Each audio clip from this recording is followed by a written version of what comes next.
성도 여러분, 기준이라고 하는 말을 들으면 어떤 장면이나 어떤 생각이 떠오르십니까? 저는 운동이나 군대에서 줄을 설 때 기준하고 외치고 줄을 섰던 장면들이 생각이 납니다. 한 사람이 기준이라고 외치면 그 사람을 중심으로 해서 뒤나 옆으로 일정하게 줄을 서는 것이죠. 그래서 기준이라고 하면 어떤 일을 시작할 때 기본이 되는 시작점을 이야기합니다. 기준을 잘 잡아야만 나중에 서는 자도 줄을 잘 서게 되겠죠. 만약 이 기준을 잘못 잡으면 그 뒤에 따라오는 다른 줄은 혼란에 빠지게 될 것입니다. 이것은요, 우리들의 일상생활에서도 발견할 수 있습니다. 사람들은 저마다 삶을 보람 있게 살아가기 위해 각자마다 기준이 있습니다. 뚜렷하게는 아니더라도 이것은 무조건 해야 돼, 이것은 절대 안 할 거야 라는 각자의 기준이 있다는 것입니다. 그런데 우리가 알고 있습니다. 우리가 우리의 생각을 동원하고 또 이러한 기준을 세운다 할지라도 결코 절대적인 기준이 될 수 없다라는 것입니다. 부족한 우리의 머리로 생각해내는 것은 한계가 있을 뿐더러 또한 고민하여 세운 계획이라 할지라도 우리의 계획이 완벽하지 않기 때문이겠죠. 그렇다면 가장 완벽한 방법이 무엇일까요? 완벽한 기준을 따르는 것입니다. 이 땅에서는 완벽한 것이 없지만 이 땅의 모든 것을 창조하시고 다스리시는 분이 완벽하다라는 사실입니다. 그분이 누구입니까? 우리가 믿고 따라가는 하나님 아버지이십니다. 하나님의 기준이 내 삶의 기준이 될 때 비로소 바른 길로 행할 수 있다라는 거죠. 오늘 본문을 보게 되면요, 세 명의 인물이 등장합니다. 미가의 어머니, 그리고 레위 청년이 등장하죠. 이들의 모습을 보면은요, 기준이 제대로 서 있지 않는 모습을 우리는 발견하게 됩니다. 사실상 오늘 함께 읽은 이 본문 17장부터 21장에는 사사기에 넣지 않아도 되는 본문입니다. 마치 부록과도 같은 거죠. 왜냐하면 앞서 보았던 삼손은 마지막 사서였을 뿐 아니라 그의 죽음은 이 책에서 연대기적으로 마지막 사건이기 때문인 거죠. 그러나 사사의 죽음 이후 우리는 사사의 끝부분에서 오늘 4개의 장을 더 있음을 확인하게 됩니다. 사사기의 마지막 4장은 앞서 다룬 사사기의 이야기들과의 약간 차이가 있습니다. 먼저 위치상 사사기의 결론 부분에 자리하고 있지만요, 사실상 시기적으로 볼 때 사사시대의 초기에 발생한 사건들로도 학자들은 보고 있다라는 거예요. 또한 내용을 보면은요, 앞서 사사기의 내용들은 하나님께서 이스라엘 백성들을 어떻게 구원해 주셨는지에 대한 내용을 담고 있었다면 17장에서 21장은 몇 가지의 이야기로 그 시대의 이스라엘 백성들의 영적 상태를 보여주고 있다라는 거예요. 오늘 함께 읽은 이 17장은요, 그 시대의 영적 상태를 이 세 명의 인물들을 통해서 우리에게 알려주고 있습니다. 에브라임 산지에 미가라는 사람이 살고 있었죠. 미가는요, 자신의 어머니의 은 1100세겔을 훔치게 됩니다. 범인을 잡을 길이 없는 이 미가의 어머니, 훔쳐간 사람을 향해 저주를 퍼부었죠. 이 저주를 들은 미가는요, 자신에게 그 일이 벌어질까 두려워 어머니에게 곧장 달려가 훔친 돈을 되돌려드립니다. 여러분, 이야기가 벌써부터 이상하지 않습니까? 아들이 어머니의 돈을 훔쳤다. 그런데 그 금액이 어마어마했습니다. 바로 은 1100세겔이라는 거예요.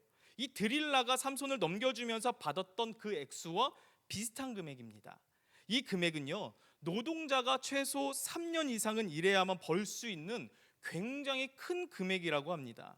그 큰 금액을 아들이 훔친 거예요. 그리고 심한 저주를 퍼부었지만 정작 그 저주가 자신의 아들에게 미친다고 생각하니 어떻게 합니까? 저주를 복으로 바꿔서 하나님 앞에 다시 복을 구하는 장면이 2절 하반절에서 말해주고 있습니다. 이 저주를 하는 것과 복을 선포하는 그 기준이 하나님이 아닌 바로 자기 자신에게 있음을 보여주고 있다는 거예요. 아들은 자기가 훔친 돈을 다시 어머니에게 주었죠. 그러자 그 어머니가 그 받은 돈을 가지고 무엇을 합니까? 오늘 본문 3절 말씀입니다. 3절 우리 다 같이 읽으시겠습니다. 미가가 은 1100을 그의 어머니에게 도로 주매.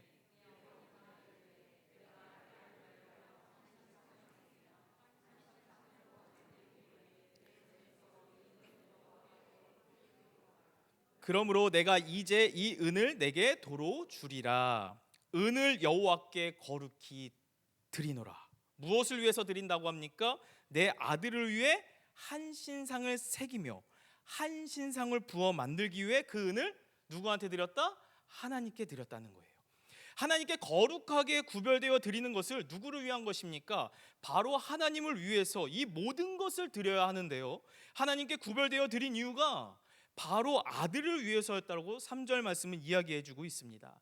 하나님께서 이스라엘 백성들에게 주신 10계명 중에요, 2계명이 무엇입니까?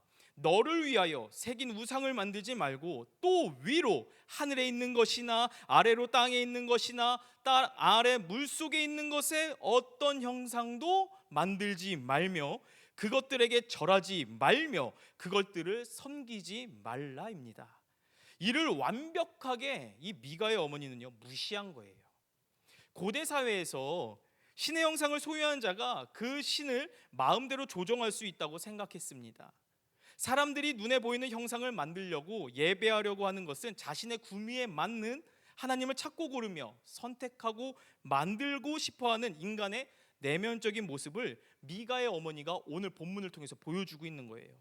여러분, 일반적으로 어떤 형상을 가진 물체는 사람들의 감정이나 이성을 특이한 방향으로 치우쳐 몰아가는 성향이 있습니다. 예를 들어 그리스 로마 신화에 나오는 신들의 모습을 조각하여 놓은 신상을 보면은요, 두려움이나 때로는 용감함이 마치 신상을 보며 각자마다의 생각과 감정이 한쪽으로 치우치게 만든다라는 거예요. 다시 말해서 인간이 하나님의 형상을 만들고 보게 되면 하나님에 대한 편견을 가지게 되어 있다라는 것입니다. 결국 하나님의 본질을 일그러뜨리는 거죠. 우리 내면 안에 하나님에 대한 받아들일 수 있는 것들이 의식적이든 무의식적이든 간에 결국은 내 스스로가 걸러내기 시작하는 거예요. 내가 필요한 하나님을 만들어 내 삶에 모셔서 내 기준으로 섬기겠다라는 의미입니다. 그러나 성경이 말해주고 있는 것은 하나님에 대한 다양한 모습은 나만의 가진 생각을 통해 취사 선택할 수 없습니다. 가령 복 주시는 하나님, 사랑의 하나님, 평강의 하나님, 위로의 하나님, 구원의 하나님 너무나도 좋지만 죄를 미워하시는 하나님, 심판하시는 하나님, 진노의 하나님, 옳지 못한 길을 걸어갈 때 막대기와 지팡이를 통해 훈육하시는 하나님, 고난을 경험케 하나님은요 너무도 싫다라는 거예요. 부정하고 싶지만 부정할 수 없는 저와 여러분, 우리 신앙생활의 현주소이지 않을까 저는 생각합니다. 이런 신앙생활은요 우리에게 큰 문제가 된다는 거예요. 이유는 하나님과 참으로 인격적인 관계를 갖지 못하게 막아버린다는 거죠. 바로 이러한 삶을 살아가고 있는 이 미가와 그의 어머니는요 더 충격적인 행동을 하고 있습니다. 자신들이 가지고 있는 재력으로 자기 집에 뭐를 차려놓습니까? 신당을 차려놓는다는 거예요. 오늘 본문 5절 말씀입니다. 5절 다 같이 읽으시겠습니다. 그 사람 미가에게 신당이 있으므로 그가 애복과 드라밈을 만들고 한 아들을 세워 그의 제사장으로. 여기서 말하는 이 신당을 히브리어 원문으로 보면 베틀 엘로임이라는 단어입니다.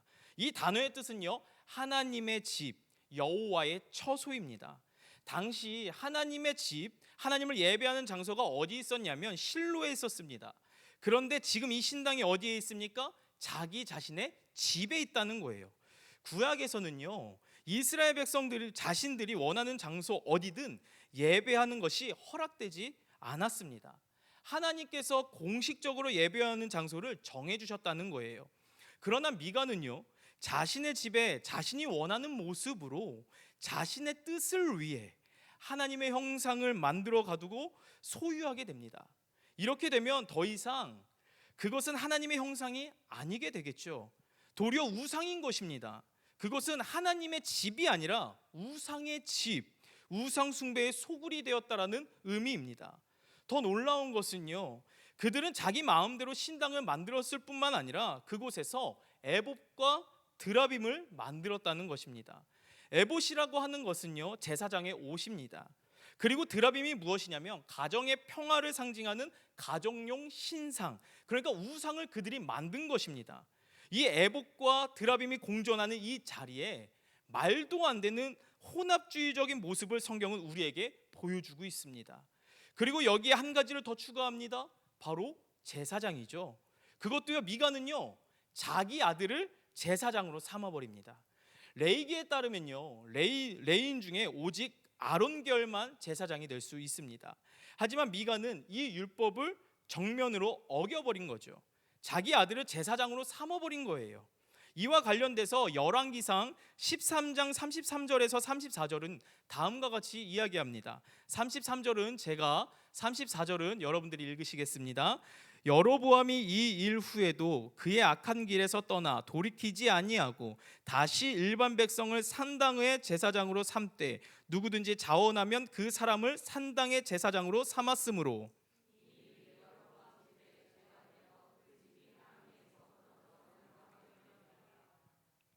여기서 우리는 일반인을 제사장으로 삼는 일이 얼마나 큰 죄인가를 알 수 있습니다. 그런데 이 미가는요, 하나님의 복을 받기 위해 오히려 하나님이 큰 죄를 여기시는 그 일을 저지르고 말았다는 거예요. 이처럼 미가는요, 신상과 애복과 드라빔과 제사장을 자신의 집에 두어 하나님을 섬긴다는 거죠. 하지만 이런 방식은 철저하게 이방인들의 우상을 섬기는 방식이지 결코 하나님 말씀이 하시는 그 방식이 아니라는 거예요. 한편으로 생각해 보면은요, 미가가 만들어 놓은 하나님의 집에 하나님께서 임재하여 계시는 것도 아니고 그 신상이 하나님도 아니기에 제사장을 누구로 세운들 무슨 의미가 있겠습니까? 그러나 사사기 저자가 우리에게 알려주는 것은 이 시대의 영적 상태를 적나라하게 우리에게 알려주고 있다는 거예요. 그리고 17장 7절부터 또 다른 인물이 등장하죠. 유다 땅 베들레헴의 한 젊은이가 등장합니다. 그 청년은 레위 사람입니다. 이 청년, 자기가 베들레헴을 떠나 있을 곳을 찾기 위해 방황하다가 에브라임 산지까지 와서 미가의 집에 이르게 되죠. 여러분, 우리가 잘 알고 있듯 과거에 이스라엘 지파는요, 땅을 분배받았습니다. 그 가운데 한 지파만 땅을 분배받지 못했죠. 바로 레위 지파였습니다. 그들이 땅을 분배받지 못한 이유는 여호와 하나님이 그들의 기업이 되시기 때문에 받지 못했다라는 거예요. 그들의 주어진 몫은 오로지 이스라엘의 48개의 성읍과 그들이 머물 수 있는 주변의 조그만 땅이 전부였다는 거죠. 레위 사람들이 받은 이 48개의 성읍은요, 매우 독특한 특징이 있습니다. 한 장소에 모여있지 않았습니다. 각 지파의 땅에 몇 개씩 성읍들이 할당되어 있었어요. 왜 그랬을까요? 그것은 이스라엘 백성들로 하여금 누구도 소외되지 않고 모두가 하나님 앞에 제사를 드리게 하기 위함이었다라는 거예요. 제사장이 없으면 제사를 드릴 수 없기 때문이죠. 그런데 말입니다, 참 이상한 부분이 하나 있습니다. 사사기 17장 7절에서 9절 말씀에는 그 레위 청년이 유다 베들레헴 출신 거류민이라는 사실이 3번이나 반복하여 성경은 콕 집어서 기록해 두었다라는 것입니다. 굳이 베들레헴 출신임을 콕 집어서 반복하여 3번이나 말한 이유가 무엇일까요? 우리가 성경을 자세히 읽다 보면은요, 베들레헴은 레위인들이 거하는 도시 목록에 포함되지 않아 있습니다. 베들레헴은요, 다시 말하면 레위인이 거할 성읍이 없다라는 거예요. 주변에 다른 성읍을 가서 제사를 드려야 했습니다. 사실 레위인들 가운데에서도 아론 직계 중 맏아들의 계열이 아니면 레위인들은요, 풍요롭지는 못했다고 합니다. 레위인들이 가지고 있는 종교적인 권한이 꼭 경제적인 능력을 보장해 주는 것이 아니었기 때문이죠. 레위기에서 정한 제사의 규칙들 가운데 제사를 드린 후에 제사장 몫으로 돌아오는 것은 곡식으로 드린 소제와 동물로 드리는 화목제였습니다. 소제는요, 많은 양을 드리는 곡식이 아니었어요. 또한 화목제의 경우는 가슴살과 오른쪽 뒷다리를 제사장 몫으로 주게 되어 있습니다. 이런 부분에서 한 성읍에 살고 있던 많은 제사장들을 먹여 살리기에는 턱없이 부족함이 있었을 것입니다. 이러한 상황을 생각해 본다면 이 레위 청년이 정해놓은 도시 성읍이 아닌 어떻게 보면 시골 베들레헴에 가서 왜 살고 있었는지를 조금이나마 짐작할 수 있다는 거예요. 유다 땅에는 레위인이 배정된 성읍들이 차고 넘칩니다. 그곳에는 더 이상 살기가 쉽진 않았죠. 고기 몇 조각, 빵 몇 개도 얻기가 쉬운 일이 아니었다라는 거예요. 그래서 이 레위 청년은요, 아무도 거주하지 않고 제단이 없는 그 베들레헴으로 가서 단을 만들고 새로운 시장을 개척한 것입니다. 베들레헴 주민들에게는 제사 드리기에 위해 멀리 가지도 않아도 되는 엄청난 좋은 기회예요. 그리고 레위 청년에게는요, 살아가는 방법을 찾았던 것이죠. 이처럼 사사 시대는요, 하나님의 율법과 규례가 뭐라고 말하든 중요하지 않았다라는 것을 우리에게 보여주고 있는 것입니다. 서로의 편의에 맞아떨어지며 뭐든지 가능했고 통용되었던 시대가 바로 사사 시대였다라는 거예요.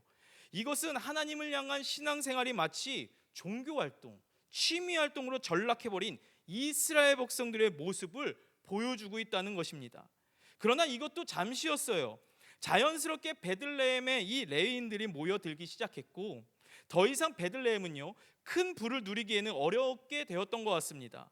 이제 새로운 시장을 개척하기 위해 이 레위 청년은 길을 나서죠. 그리고 장차 없이 떠난 그곳이 바로 에브라임 산지였던 것이에요. 그게 바로 8절에서 10절 말씀에서 나타나는데요. 8절은 제가, 9절은 여러분들이, 10절은 다 같이 읽으시겠습니다. 그 사람이 거주할 곳을 찾고자 하여 그 성읍 유다 베들레헴을 떠나 가다가 에브라임 산지로 가서 미가의 집에 이르매.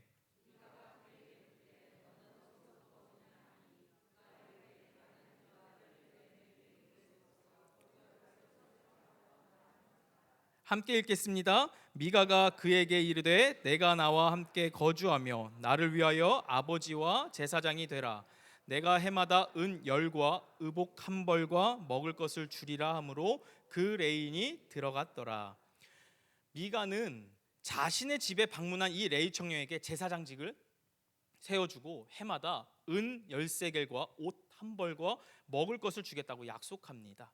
쉽게 말씀드리자면 연봉을 꼬박꼬박 챙겨주겠다라는 거예요.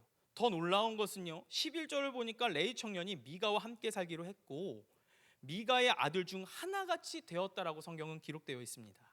이는 미가와 그의 식구들이 레위 청년을 한 가족처럼 잘 대어줬다라는 말로 이해하기가 쉬운데요, 그러나 속내는 그런 내용이 아닙니다. 성경을 자세히 보면 제사장을 사유하기 위한 불순한 의도였다라는 거예요. 그러니까 자신만의 제사장으로 삼아버린 거죠. 레위인 청년 결국 여기에 마음이 넘어가게 되고 미가의 친아들처럼 가족이 돼버렸다고 성경은 이야기하는 것입니다. 레위 청년의 이 모습은 더 이상 하나님의 명령과 규례보다 편하고 만족스러운 것을 더 중시하는 자가 돼버린 것입니다. 그는 하나님께 구별된 지파에 속한 사람입니다. 하지만 오늘 본문의 이 레위 청년은 철저히 사적인 유익을 추구하고 있고 하나님의 규례와 율법을 어기는 문제에 관해서는 별로 개의치 않은 모습을 우리에게 보여주고 있다는 거예요. 그런 모습은요, 당시 이스라엘의 무질서하고 타락한 현실을 분명하게 보여주고 있습니다. 미가와 같은 일반인뿐 아니라 하나님 편에 서야 할 종교 지도자들까지 뚜렷한 기준이 없이 마치 자신의 편의대로 살아가는 모습을 성경은 우리에게 알려주고 있는 거죠. 미가와 어머니, 그 가정뿐만 아니라 이 레위 청년의 행동은 어느 것 하나도 바르게 세워진 기준이 없다는 것을 우리는요 오늘 본문 17장을 통해서 보게 됩니다. 그렇다면 우리가 이 내용을 살펴볼 때 이 가정의 모자뿐 아니라 종교 지도자들인 이 레위 청년에게 왜 신앙의 기준이 무너졌냐 하는 것입니다. 그 이유를요 오늘 본문 6절에서 이야기해주고 있습니다. 다 같이 6절 말씀 한 목소리로 읽으시겠습니다. 그때에는 이스라엘이 왕이 없었으므로 사람마다 자기 소견에 오른 대로 행하였더라. 신앙의 기준이 무너진 이유가 무엇입니까? 바로 이스라엘에 뭐가 없었기 때문에? 왕이 없었기 때문에. 이스라엘 주변 민족에는요 왕정이 세워지고 있었습니다. 그래서 이 6절에서 말하는 왕이 세상의 왕을 말하는 것인가 생각할 수 있는데요, 그렇지 않습니다. 이스라엘 왕은 누구입니까? 바로 이스라엘을 다스리고 통치하시는 하나님이시라는 거예요. 그런데 하나님이 다스리는 나라, 하나님이 통치하시는 이스라엘 백성이 하나님을 왕으로 인정하지 않았다라는 점입니다. 그래서 이스라엘 백성은요 왕이신 하나님의 뜻이 아닌 자기 소견에, 자기 생각에, 자기 뜻에 옳다고 생각되면 그것대로 결정하고 모든 것을 그것대로 행하기 시작합니다. 마치 미가와 그의 어머니뿐 아니라 이 레위 청년이 그렇게 했던 것처럼 말이죠. 그래서 이들의 기준은요 오로지 자기 소견이었습니다. 자기 자신이었다라는 거예요. 신앙도 자기가 원하면 언제든지 기준을 바꿀 수 있는 그런 모습이었다라는 거죠. 제가 서두에 말씀드렸다시피 신앙 형태를 우리는 혼합주의 신앙, 더 나아가 이거를 요즘 시대로 얘기하면 포스터 모더니즘 시대라고 부릅니다. 하나님이 기뻐하시는 것이 아니어도요, 내가 기뻐하면 죄든 아니든 얼마든지 토용되고 받아들이고 선택하는 시대를 말하는 거죠. 사사기에서 가장 잘 드러나고 있는 이 혼합주의 모습은요, 이방 민족과의 결혼을 통해서 드러났던 우상 숭배였습니다. 우리가 지난 시간에 살펴보았던 마지막 사사 삼손 역시도요, 이방 여인을 보고 너무나도 좋아서 그 여인을 얻으려고 했다가 하나님을 향한 자신의 믿음과 신앙을 잃어버렸던 것을 우리는 살펴보았죠. 이것이 바로 자기 자신을 왕으로 주인으로 삼고 있는 이스라엘 백성들의 영적 상태를 드러내주고 있는 것이죠. 우리의 믿음의 기준이 바로 세워지지 않고 도리어 혼란스러워질 때는요, 우리의 삶은 마치 바다 한가운데 있는 배처럼 풍랑에 이리저리 휩싸이는 모습과 같고, 이 모습의 끝은 난파되는 배와 같다라는 것입니다. 그렇다면 우리의 믿음의 기준, 이 신앙의 기준, 이것을 어떻게 바로 세워야 할까요? 그것은 자기 소견이 아니라 왕의 소견이 무엇인지를 물어야 한다는 것입니다. 오늘 본문 6절 말씀에 소견이라는 단어가 있습니다. 이 소견이라고 하는 단어의 의미 중 하나가 눈이라는 뜻을 담고 있는데요, 이 단어는요, 창세기 13장에서도 똑같은 단어로 등장합니다. 아브라함과 롯이 자기 거주할 곳을 결정할 때 똑같은 단어가 사용되죠. 아브라함과 롯과 자기가 거주해야 할 지역을 선택할 때요, 롯과 아브라함의 가장 큰 차이가 무엇인 줄 아십니까? 창세기 13장 10절 말씀에 이렇게 기록되어 있습니다. 제가 읽어드리겠습니다. 이에 롯이 눈을 들어 요단 지역을 바라본즉 소알까지 온 땅의 물이 넉넉하니 여호와께서 소돔과 고모라를 멸하시기 전이었으므로 여호와의 동산 같고 애굽 땅과 같았더라라고 말합니다. 롯은요, 눈을 들어 소알 땅을 바라보매 너무 보기 좋았다라는 거예요. 그런데 아브라함은요, 하나님께서 보라고 말씀하신 곳으로 눈을 들어 그것을 선택했다라는 것입니다. 롯은 자기 눈에 좋은 데를 선택하였지만 아브라함의 선택은 어떠합니까? 하나님께서 바라보라고 말씀하신 곳을 선택했다라는 거예요. 이것은 우리의 믿음의 기준이 우리의 눈에 있는 것이 아니라 하나님 눈에, 더 나아가 하나님이 내 삶의 중심이 되고 기준이 되었을 때 가능하다라는 사실입니다. 그렇다면 하나님의 눈, 이 하나님의 뜻, 하나님의 기준은 도대체 어디에 있을까요? 그것은 바로 하나님 말씀 안에 있다는 것이에요. 시편 119편을 보면 그곳에 하나님의 말씀의 기준이 얼마나 좋은가, 더 나아가 얼마나 바람직한 것을 이야기해주고 있습니다. 특별히 오늘 시편 119편 105절 말씀을 한번 다 같이 읽으시겠습니다. 주의 말씀은 아멘. 하나님의 말씀은 등과 빛으로 표현하다는 것은 전제가 있습니다. 우리의 인생길에 어떻다는 말입니까? 밝다는 의미일까요? 아닙니다. 어둡다라는 의미입니다. 만약에 인생의 산길처럼 가파랐다면 아마 시인은요, 하나님의 말씀을 지팡이로 비유했을지 모르겠어요. 또한 인생의 바다와 같이 물길이었다면 하나님의 말씀을 배 혹은 노라고 비유했을지도 모릅니다. 그런데 태초에 말씀으로 계셨던 예수님께서 이 땅에 오셨을 때 성경은 그분의 참 빛으로, 각 사람에게 비추는 빛으로 표현한 것은 그만큼 우리가 사는 삶이 어둡다라는 의미를 담고 있습니다. 그래서 하나님 말씀이 없이는요, 우리의 인간의 지혜로만으로는 세상의 참된 길을 찾을 수 없고, 그렇기에 이 105절은요, 주의 말씀이 내 발의 등이고 내 길의 빛이다라고 우리에게 분명히 알려주고 있는 것이에요. 그렇다면 먼저 등과 빛 중에 이 등이라는 것은 무엇을 의미하는 것일까요? 우리나라 문화에서는요, 이 손에 드는 호롱불과 같은 것이래요. 조금 다르게 표현하면 횃불과도 같다라고 말씀드릴 수 있을 것 같습니다. 이 등의 역할은 무엇이냐면 온 세상을 비추는 빛이 결코 아닙니다. 단지 내가 가는 이 길에 몇 걸음 앞을 비춰주는 것과 똑같다라는 거예요. 근데 하나님의 말씀의 역할이 이렇다는 것이죠. 하나님의 말씀은 우리의 온 삶을 비추기도 하지만 한치 앞을 알 수 없는 우리 인생 가운데 당장의 오늘 혹은 내일 내가 어떤 삶을 살아야 될지 가장 구체적으로 상세하게 비춰준다는 의미를 담고 있다는 것입니다.